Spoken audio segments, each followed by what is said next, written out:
ቀድሞው የማንቸስተር ሲቲና የሮማ አጥቂ መስመር ተጫዋች ቦስኒያዊ ኤዲን ዢኮ ያደረገው ነገር ዓለምን እያነጋገረ ይገኛል።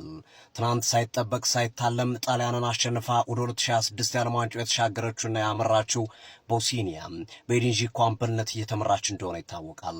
ታዲያ በፔናልቲ ጨዋታውን እንዳሸነፉ የሚይዘው የሚጨብጠውን ያጣው ኤዲን ዢኮ በደስታ ስሜት ውስጥ ነው ሳያስበው የአሰልጣኙን ሚስት መሳሙን የመረጃ ምንጮች እየገለጹ ይገኛሉ። የፎቶ ምስሎች እየተዘዋወሩ እንዳሉት እንደሚያሳዩትና እንደምትመለከቱት ዢኮ የአሰልጣኙን ሚስት በምትመለከቱ መንገድ አፍ ለአፍ ሲስማት ይታያል። ብዙዎችም እየተነጋገሩበት ይገኛሉ።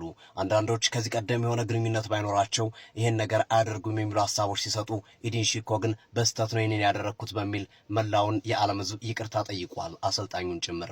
ከዚህ በኋላ አሰልጣኙና ኤዲን ዢኮ ምን አይነት ግንኙነት ሊኖራቸው ይችላል? አብረን የምንመለከት ይሆናል። ብዙዎቹ ሁለተኛ እግር ኳስ እንዳይጫወት ተቀያሪ ወንበር ላይ ማስቀመጥ አለበት እያሉ ይገኛሉ። ሀሳብ ስጡበት እስኪ። የፕላስ ምልክቱ በመጫን ፎሎ አድርጉ። ይህ ትርታ ስፖርት ነው። መልካም